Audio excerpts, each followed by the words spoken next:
The House of the Seven Gables, written by Nathaniel Hawthorne, read for you by Mrs. J.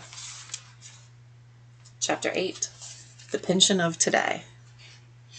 Phoebe, on entering the shop, beheld there the already familiar face of the little devourer, if we can reckon his mighty deeds aright, of Jim Crow, the elephant, the camel, the dromedaries, and the locomotive. Having expended his private fortune on the 2 preceding days in the purchase of the above unheard-of luxuries, the young gentleman's present errand was on part of his mother, in quest of 3 eggs and half a pound of raisins. These articles Phoebe accordingly supplied, and, as a mark of gratitude for his previous patronage, and a slight superadded morsel after breakfast, put likewise into his hand a whale. The great fish, reversing his experience with the prophet of Nineveh, immediately began his progress down the same red pathway of faith, whither so varied a caravan had preceded him. This remarkable urchin, in truth, was the very emblem of old Father Time, both in respect of his all-devouring appetite for men and things, and because he, as well as Time, after engulfing thus much of creation, looked almost as youthful as if he had been just that moment made. After partly closing the door, the child turned back, and mumbled something to Phoebe, which, as the whale was but half disposed of, she could not perfectly understand. "What did you say, my little fellow?" "Mother wants to know," repeated Ned Higgins, more distinctly, "how old Maid Pyncheon's brother does. Folks say he has got home." "My cousin, Hepzibah's brother," exclaimed Phoebe, surprised at this sudden explanation of the relationship between Hepzibah and her guest. "Her brother! And where can he have been?" The little boy only put his thumb on his broad snub nose, with that look of shrewdness which a child, spending much of his time in the street, so soon learns to throw over his features, however unintelligent in themselves. Then, as Phoebe continued to gaze at him, without answering his mother's message, he took his departure. As the child went down the steps, a gentleman ascended them, and made his entrance into the shop. It was the portly, and, had it possessed the advantage of a little more height, would have been the stately figure of a man considerably in the decline of life, dressed in a black suit of some thin stuff, resembling broadcloth as closely as possible. A gold-headed cane of rare oriental wood added materially to the high respectability of his aspect, as did also a white neckcloth of the most snowy purity, and the conscientious polish of his boots. His dark, square countenance, with its almost shaggy depths of eyebrows, was naturally impressive, and would, perhaps, have been rather stern, had not the gentleman considerately taken upon himself to mitigate the harsh effect by a look of exceeding good humour and benevolence. Owing, however, to a somewhat massive accumulation of animal substance about the lower region of his face, the look was, perhaps, unctuous rather than spiritual, and had, so to speak, a kind of fleshy effulgence, not altogether so satisfactory as he doubtless intended it to be. A susceptible observer, at any rate, might have regarded it as affording very little evidence of the general benignity of soul, whereof it purported to be the outward reflection. And if the observer chanced to be ill-natured, as well as acute and susceptible, he would probably suspect that the smile on the gentleman's face was a good deal akin to the shine in his boots, and that each must have cost him and his boot-black, respectively, a good deal of hard labor to bring out and preserve them. As the stranger entered the little shop, where the projection of the second story and the thick foliage of the elm tree, as well as the commodities at the window, created a sort of grey medium, his smile grew as intense as if he had set his heart on counteracting the whole gloom of the atmosphere, besides any moral gloom pertaining to Hepzibah and her inmates, by the unassisted light of his countenance. On perceiving a young rosebud of a girl, instead of the gaunt presence of the old maid, a look of surprise was manifest. He at first knit his brows, then smiled with more unctuous benignity than ever. "Ah, I see how it is," said he in a deep voice, a voice which, had it come from the throat of an uncultivated man, would have been gruff, but, by dint of careful training, was now sufficiently agreeable. "I was not aware that Miss Hepzibah Pyncheon had commenced business under such favourable auspices. You are her assistant, I suppose?" I certainly am, answered Phoebe, and added, with a little air of ladylike assumption, for civil as the gentleman was, he evidently took her to be a young person serving for wages. I am a cousin of Miss Hepzibah, on a visit to her. Her cousin, and from the country? Pray, pardon me then, said the gentleman, bowing and smiling, as Phoebe had never been bowed to nor smiled on before. In that case, we must be better acquainted, for, unless I am sadly mistaken, you are my own little kinswoman likewise. Let me see, Mary, Dolly, Phoebe. Yes, Phoebe is the name. Is it possible that you are Phoebe Pyncheon, only child of my dear cousin and classmate Arthur?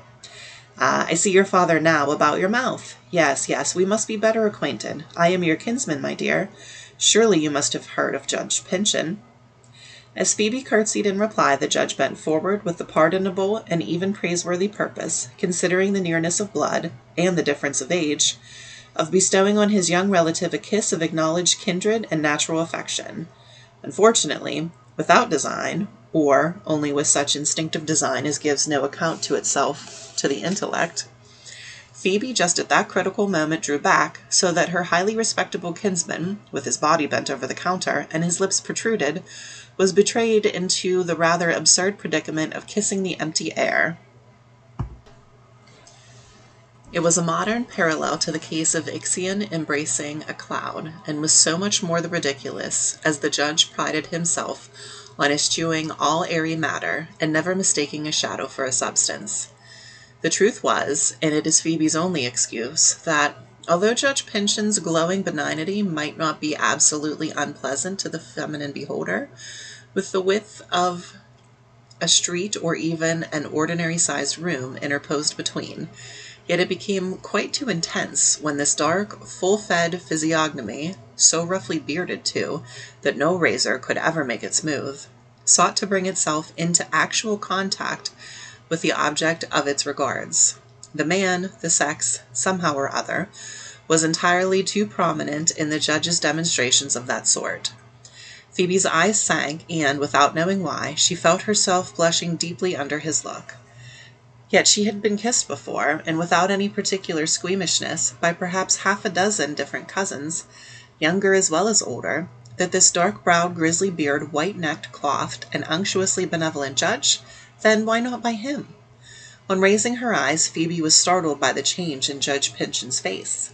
It was quite as striking, allowing for the difference of scale, as that betwixt a landscape under a broad sunshine and just before a thunderstorm. Not that it had the passion and intensity of the latter aspect, but was cold, hard, immitigable, like a day-long brooding cloud. Dear me, what is to be done now? Thought the country girl to herself. He looks as if there were nothing softer in him than a rock, nor milder than the east wind. I meant no harm. Since he is really my cousin, I would have let him kiss me if I could. Then, all at once, it struck Phoebe that this very Judge Pyncheon was the original of the miniature which the daguerreotypist had shown her in the garden, and that hard, stern, restless look now on his face was the same that the sun had so inflexibly persisted in bringing out. Was it, therefore, no momentary mood, but however skilfully concealed, the settled temper of his life? And not merely so, but was it hereditary to him, and transmitted down as a precious heirloom from that bearded ancestor, in whose picture both the expression and, to a singular degree, the features of the modern judge were shown by a kind of prophecy? A deeper philosopher than Phoebe might have found something very terrible in this idea. It implied that the weakness and defects, the bad passions, the mean tendencies, and the moral diseases which led to crime are handed down from one generation to another by a far surer process of transmission than human law has been able to establish in respect to the riches and honors which it seeks to entail upon posterity. But, as it happened, scarcely had Phoebe's eyes rested again on the judge's countenance than all its ugly sternness vanished, and she found herself quite overpowered by the sultry dog-day heat, as it were, of benevolence, which this excellent man diffused out of his great heart into the surrounding atmosphere, very much like a serpent, which, as a preliminary to fascination, is said to fill the air with his peculiar odor. "I like that, Cousin Phoebe," cried he, with an emphatic nod of approbation. "I like it much, my little cousin. You are a good child, and know how to take care of yourself. A young girl, especially if she be a very pretty one, can never be too chary of her lips." "Indeed, sir," said Phoebe, trying to laugh the matter off, "I did not mean to be unkind." Nevertheless, whether or no it were entirely owing to the inauspicious commencement of their acquaintance, she still acted under a certain reserve, which by no means customary to her frank and genial nature. The fantasy would not quit her, that the original Puritan, of whom she had heard so many sombre traditions, the progenitor of the whole race of New England Pyncheons, the founder of the house of the Seven Gables, and who died so strangely in it, had now stepped into the shop. In these days of offhand equipment, the matter was easily enough arranged. On his arrival from the other world, he had merely found it necessary to spend a quarter of an hour at a barber's, who had trimmed down the Puritan's full beard into a pair of grizzled whiskers. Then, patronizing a ready-made clothing shop, he had exchanged his velvet doublet and sable cloak, with the richly worked band under his chin, for a white collar and cravat, coat, vest, and pantaloons. And lastly, putting aside his steel-hilted broadsword to take up a gold-headed cane, the Colonel Pyncheon of 2 centuries ago steps forward as the judge of the passing moment. Of course, Phoebe was far too sensible a girl to entertain this idea in any other way than as a matter for a smile. Possibly, also, could the two personages have stood together before her eye, many points of difference would have been perceptible, and perhaps only a general resemblance. The long lapse of intervening years, in a climate so unlike that which had fostered the ancient Englishman, must inevitably have wrought important changes in the physical system of his descendant. The judge's volume of muscle could hardly be the same as the colonel's. There was undoubtedly less beef in him. Though looked upon as a weighty man among his contemporaries in respect of animal substance, and as favored with remarkable degree of fundamental development, well adapting him for the judicial bench, we conceive that the modern Judge Pyncheon, if weighed in the same balance with his ancestor, would have required at least an old-fashioned 56 to keep the scale in equilibrio. Then the judge's face had lost the ruddy English hue that showed its warmth through all the duskiness of the colonel's weather-beaten cheek, and had taken a sallow shade, the established complexion of his countrymen. If we mistake not, moreover, a certain quality of nervousness had become more or less manifest, even in so solid a specimen of Puritan descent as the gentleman now under discussion. As one of its effects, it bestowed on his countenance a quicker mobility than the old Englishman's had possessed, a keener vivacity, but at the expense of a sturdier something, on which these acute endowments seemed to act like dissolving acids. This process, for aught we know, may belong to the great system of human progress, which, with every ascending footstep, as it diminishes the necessity for animal force, may be destined gradually to spiritualize us by refining away our grosser attributes of body. If so, Judge Pyncheon could endure a century or two more of such refinement as well as most other men. The similarity, intellectual and moral, between the judge and his ancestor appears to have been at least as strong as the resemblance of mien and feature would afford reason to anticipate.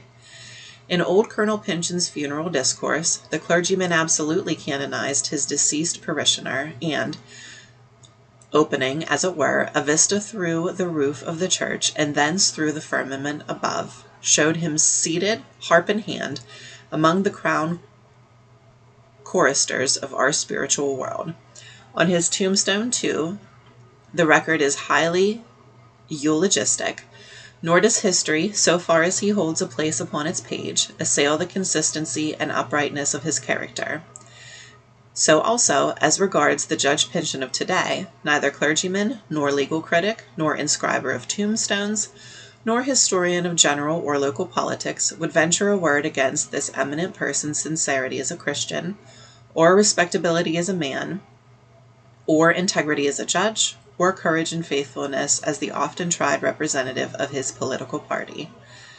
But besides these cold, formal, and empty words of the chisel that inscribes, the voice that speaks, and the pen that writes for the public eye and for distant time, and which inevitably lose much of their truth and freedom by the fatal consciousness of doing so, there were traditions about the ancestor and private diurnal gossip about the judge remarkably accordant in their testimony.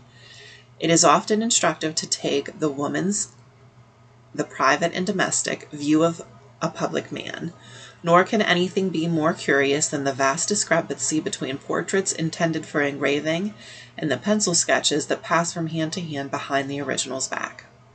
For example, tradition affirmed that the Puritan had been greedy of wealth. The judge, too, with all the show of liberal expenditure, was said to be as close-fisted as if his gripe were of iron. The ancestor had clothed himself in a grim assumption of kindliness, a rough heartiness of word and manner, which most people took to be the genuine warmth of nature, making its way through the thick and inflexible hide of a manly character. His descendant, in compliance with the requirements of a nicer age, had etherealized his rude benevolence into that broad benignity of smile, wherewith he shone like a noonday sun along the streets, or glowed like a household fire in the drawing rooms of his private acquaintance. The Puritan, if not belied in some singular stories, murmured, even to this day, under the narrator's breath, had fallen into certain transgressions to which men of his great animal development, whatever their faith or principles, must continue liable until they put off impurity, along with the gross earthly substance that involves it. We must not stain our page with any contemporary scandal to a similar purport that may have been whispered against the judge. The Puritan, again an autocrat in his own household, had worn out 3 wives, and, merely by the remorseless weight and hardness of his character in conjugal relation, had sent them, one after another, broken-hearted, to their graves. Here the parallel in some sort fails. The judge had wedded but a single wife, and lost her in the 3rd or 4th year of their marriage. There was a fable, however, for such we choose to consider it, though not impossibly, typical of Judge Pyncheon's marital deportment, that the lady got her death blow in the honeymoon and never smiled again, because her husband compelled her to serve him with coffee every morning at his bedside, in token of fealty to her liege lord and master. But it is too fruitful a subject of this hereditary resemblances, the frequent recurrence of which, in a direct line, is truly unaccountable, when we can consider how large an accumulation of ancestry lies behind every man, at the distance of 1 or 2 centuries. We shall only add, therefore, that the Puritan, so at least says chimney-cornered tradition, which often preserves traits of character with marvelous fidelity, was bold, imperious, restless, crafty, laying his purposes deep and following them out with an inveteracy of pursuit that knew neither rest nor conscience, trampling on the weak and, when essential to his ends, doing his utmost to beat down the strong. Whether the judge in any degree resembled him the further progress of our narrative may show. Scarcely any of the items in the above-drawn parallel occurred to Phoebe, whose country birth and residence, in truth, had left her pitifully ignorant of most of the family traditions, which lingered like cobwebs and incrustations of smoke about the rooms and chimney corners of the house of the Seven Gables. Yet there was a circumstance, very trifling in itself, which impressed her with an odd degree of horror. She had heard of the anathema flung by Maul, the executed wizard, against Colonel Pyncheon and his posterity, that God would give them blood to drink, and likewise of the popular notion that this miraculous blood might now and then be heard gurgling in their throats. The latter scandal, as became a person of sense, and, more especially, a member of the Pyncheon family, Phoebe had set down for the absurdity which it unquestionably was. But ancient superstitions, after being steeped in human hearts and embodied in human breath, passing from lip to ear in manifold repetition, through a series of generations, become imbued with an effect of homely truth. The smoke of the domestic hearth was scented them through and through. By long transmission among household facts, they grow to look like them and have such a familiar way of making themselves at home that their influence is usually greater than we suspect. Thus, it happened that when Phoebe heard a certain noise in Judge Pyncheon's throat, rather habitual with him, not altogether voluntary, yet indicative of nothing, unless it were a slight bronchial complaint, or, as some other people hinted, an apoplectic symptom, when the girl heard this queer and awkward ingurgitation, which the writer never did hear, and therefore cannot describe, she, very foolishly, started and clasped her hands. Of course, it was exceedingly ridiculous in Phoebe to be discomposed by such a trifle, and still more unpardonable to show her discomposure to the individual most concerned with it. But the incident chimed in so oddly with her previous fancies about Colonel and the judge that for a moment it seemed quite to mingle their identity. "What's the matter with you, young woman?" said Judge Pyncheon, giving her one of his harsh looks. "Are you afraid of anything?" "Oh, nothing, sir, nothing in the world," answered Phoebe, with a little laugh of vexation at herself. "But perhaps you wish to speak with my cousin Hepzibah. Shall I call her?" "Stay a moment, if you please," said the judge, again beaming sunshine out of his face. "You seem to be a little nervous this morning. This town air, Cousin Phoebe, does not agree with your good, wholesome country habits. Or has anything happened to disturb you? Anything remarkable in Cousin Hepzibah's family? An arrival, eh? I thought so. No wonder you are out of sorts, my little cousin. To be an inmate with such a guest may well startle an innocent young girl." "You quite puzzle me, sir," replied Phoebe, gazing inquiringly at the judge. "There is no frightful guest in this house, but only a poor, gentle, childlike man, who I believe to be Cousin Hepzibah's brother. I am afraid, but you, sir, will know better than I, that he is not quite in his sound senses, but so mild and quiet he seems to be, that a mother might trust her baby with him, and I think he would play with the baby as if he were only a few years older than itself. He startle me? Oh, indeed." "I rejoice to hear so favorable and so ingenuous an account of my cousin Clifford," said the benevolent judge. "Many years ago, when we were boys and young men together, I had a great affection for him, and still feel a tender interest in all his concerns. You say, Cousin Phoebe, he appears to be weak-minded. Heaven grant him at least enough of intellect to repent of his past sins." "Nobody, I fancy," observed Phoebe, "can have fewer to repent of." "And is it possible, my dear," rejoined the judge, with a commiserating look, "that you have never heard of Clifford Pyncheon? That you know nothing of his history? Well, it is all right. Your mother has shown a very proper regard for the good name of the family with which she connected herself. Believe the best you can of this unfortunate person, and hope the best. It is a rule which Christians should always follow in their judgments of one another, and especially it is right and wise among near relations, whose characters have necessarily a degree of mutual dependence. But is Clifford in the parlor? I will just step in and see." "Perhaps, sir, I had better call my cousin Hepzibah," said Phoebe, hardly knowing, however, whether she ought to obstruct the entrance of so affectionate a kinsman into the private regions of the house. Her brother seemed to be just falling asleep after breakfast, and I'm sure she would not like him to be disturbed. Pray, sir, let me give her notice." But the judge showed a singular determination to enter unannounced, and as Phoebe, with the vivacity of a person whose movements unconsciously answer to her thoughts, had stepped towards the door, he used little or no ceremony in putting her aside. "No, no, Miss Phoebe," said Judge Pyncheon, in a voice as deep as a thunder growl, and with a frown as black as the cloud whence it issues. "Stay you here. I know the house, and know my cousin Hepzibah, and know her brother Clifford likewise, nor need my little country cousin put herself in the trouble of announcing me." In these latter words, by the by, there were symptoms of a change from his sudden harshness into his previous benignity of manner. "I am at home here, Phoebe, you must recollect, and you are the stranger. I will just step in, therefore, and see for myself how Clifford is, and assure him and Hepzibah of my kindly feelings and best wishes. It is right at this juncture that they should both hear from my own lips how much I deserve to serve them. Ha! Here is Hepzibah herself." Such was the case. The vibrations of the judge's voice had reached the old gentlewoman in the parlor where she sat, with face averted, waiting on her brother's slumber. She now issued forth, as would appear, to defend the entrance, looking, we must needs say, amazingly like the dragon which, in fairy tales, is wont to be the guardian over an enchanted beauty. The habitual scowl of her brow was, undeniably, too fierce at this moment to pass itself off on the innocent score of her nearsightedness, and it was bent on Judge Pyncheon in a way that seemed to confound, if not alarm him, so inadequately that had he estimated the moral force of a deeply grounded antipathy. She made a repelling gesture with her hand, and stood a perfect picture of prohibition, at full length, in the dark frame of the doorway. But we must betray Hepzibah's secret, and confess that the native timorousness of her character even now developed itself in quick tremor, which, to her own perception, set each of her joints at variance with its fellows. Possibly the judge was aware how little true hardihood lay behind Hepzibah's formidable front.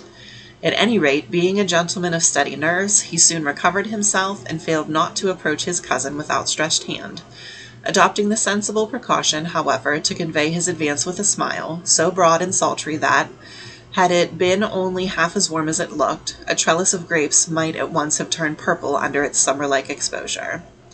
It may have been his purpose, indeed, to melt poor Hepzibah on the spot, as if she were a figure of yellow wax. "Hepzibah, my beloved cousin, I am rejoiced," exclaimed the judge, most emphatically. "Now, at length, you have something to live for. Yes, and all of us, let me say your friends and kindred, have more to live for than we had yesterday. I have lost no time in hastening to offer any assistance in my power towards making Clifford comfortable. He belongs to us all. I know how much he requires, how much he used to require, with his delicate taste, and his love of the beautiful. Anything in my house, pictures, books, wine, luxuries of the table, he may command them all. It would afford me the most heartfelt gratification to see him. Shall I step in this moment?" "No," replied Hepzibah, her voice quivering too painfully to allow of many words. "He cannot see visitors." "A visitor, my dear cousin? Do you call me so?" cried the judge, whose sensibility, it seems, was hurt by the coldness of the phrase. "Nay, then, let me be Clifford's host, and your own likewise. Come at once to my house. The country air and all the conveniences, I may say luxuries, that have gathered about me, will do wonders for him.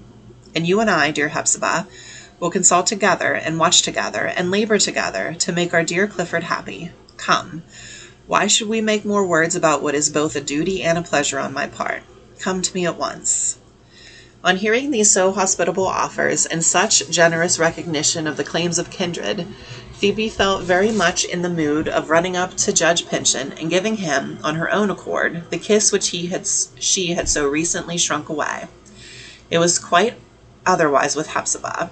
The judge's smile seemed to operate on her acerbity of heart like sunshine upon vinegar, making it 10 times sourer than ever. "Clifford," she said, still too agitated to utter more than an abrupt sentence, "Clifford has a home here." "May heaven forgive you, Hepzibah," said Judge Pyncheon, reverently lifting his eyes toward the high court of equity to which he appealed, "if you suffer any ancient prejudice or animosity to weigh with you in this manner. I stand here with an open heart, willing and anxious to receive yourself and Clifford into it. Do not refuse my good offices, my earnest propositions for your welfare. They are such in all respects as it behooves your nearest kinsman to make. It will be a heavy responsibility, cousin, if you confine your brother to this dismal house and stifled air, when the delightful freedom of my country seat is at his command." "It would never suit Clifford," said Hepzibah, as briefly as before. "Woman," broke forth the judge, giving way to his resentment, "what is the meaning of all this? Have you other resources? Nay, I suspected as much. Take care, Hepzibah, take care. Clifford is on the brink of as black a ruin as ever befell him yet. But why do I talk with you, woman as you are? Make way. I must see Clifford." Hepzibah spread out her gaunt figure across the door, and seemed really to increase in bulk, looking the more terrible also, because there was so much terror and agitation in her heart. But Judge Pyncheon's evident purpose of forcing a passage was interrupted by a voice from the inner room, a weak, tremulous, wailing voice indicating helpless alarm, with no more energy for self-defense than belongs to a frightened infant. "Hepzibah, Hepzibah," cried the voice, "go down on your knees to him, kiss his feet, entreat him not to come in. Oh, let him have mercy on me. Mercy, mercy." For the instant it appeared doubtful whether it were not the judge's resolute purpose to set Hepzibah aside and step across the threshold into the parlor, whence issued that broken and miserable murmur of entreaty. It was not pity that restrained him, for, at the first sound of the enfeebled voice, a red fire kindled in his eyes, and he made a quick pace forward, with something inexpressibly fierce and grim, darkening forth, as it were, out of the whole man. To know Judge Pyncheon was to see him in that moment. After such a revelation, let him smile with what sultriness he would. He could much sooner turn grapes purple or pumpkins yellow than melt the iron-branded impression out of the beholder's memory. And it rendered his aspect not the less, but more frightful, that it seemed not to express wrath or hatred, but a certain hot fellness of purpose, which annihilated everything but itself. Yet, after all, are we not slandering an excellent and amiable man? Look at the judge now. He is apparently conscious of having erred in too energetically pressing his deeds of loving kindness on persons unable to appreciate them. He will await their better mood and hold himself as ready to assist them then as at this moment. As he draws back from the door, an all-comprehensive benignity blazes from his visage, indicating that he gathers Hepzibah, little Phoebe, and the invisible Clifford, all three, together with the whole world besides, into his immense heart, and gives them a warm bath in its flood of affection. "You do me great wrong, dear cousin Hepzibah," said he, first kindly offering her his hand, then drawing on his glove, preparatory to departure. "Very great wrong, but I forgive it, and will study to make you think better of me. Of course, our poor Clifford being in so unhappy a state of mind, I cannot think of urging an interview at the present, but I shall watch over his welfare as if he were my own beloved brother.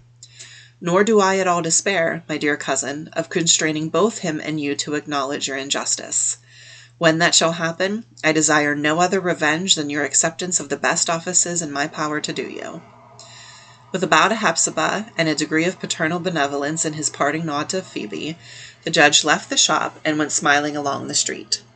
As is customary with the rich when they aim at the honors of a republic, he apologized, as it were, to the people for his wealth, posterity, and elevated station by a free and hearty manner towards those who knew him, putting off the more of his dignity in due proportion with the humbleness of a man whom he saluted, and thereby proving a haughty consciousness of his advantages, and irrefragably, as if he had marched forth, preceded by a troop of lackeys to clear the way. On this particular forenoon, so excessive was the warmth of Judge Pyncheon's kindly aspect, that, such, at least, was the rumor about town, an extra passage of the water carts was found essential, in order to lay the dust occasioned by so much extra sunshine. No sooner had he disappeared than Hepzibah grew deadly white, and staggered towards Phoebe, let her head fall on the young girl's shoulder. "Oh, Phoebe," murmured she, "that man has been the horror of my life. Shall I never, never have the courage? Will my voice never cease from trembling long enough to let me tell him what he is?" "Is he so very wicked?" asked Phoebe. "Yet his offers were so kind." "Do not speak of them. He has a heart of iron," rejoined Hepzibah. "Go, now, and talk to Clifford. Amuse and keep him quiet. It would disturb him wretchedly to see me so agitated as I am. There, go, dear child, and I will try to look after the shop." Phoebe went accordingly, but perplexed herself meanwhile with queries as to the purport of the scene which she had just witnessed, and also whether judges, clergymen, and other characteristics of that eminent stamp and respectability could really, in any single instance, be otherwise than just and upright men. A doubt of this nature has a most disturbing influence, and, if shown to be a fact, comes with fearful and startling effect on minds of the trim, orderly, and limit-loving class in which we find our little country girl. Dispositions more boldly speculative may derive a stern enjoyment from the discovery, since there must be an evil in the world, that a high man is as likely to grasp his share of it as a low one. A wider scope of view and a deeper insight may seek rank, dignity, and station, all proved illusory, so far as regards their claim to human reverence, and yet not feel as if the universe were thereby tumbling headlong into chaos. But Phoebe, in order to keep the universe in its old place, was fain to smother, in some degree, her own intuitions as to Judge Pyncheon's character. And as for her cousin's testimony and disagreement of it, she concluded that Hepzibah's judgment was embittered by one of those family feuds which render hatred the more deadly by the dead and corrupted love that they intermingle with its native poison. And that ends chapter 8. Join me next time for chapter 9, Clifford and Phoebe.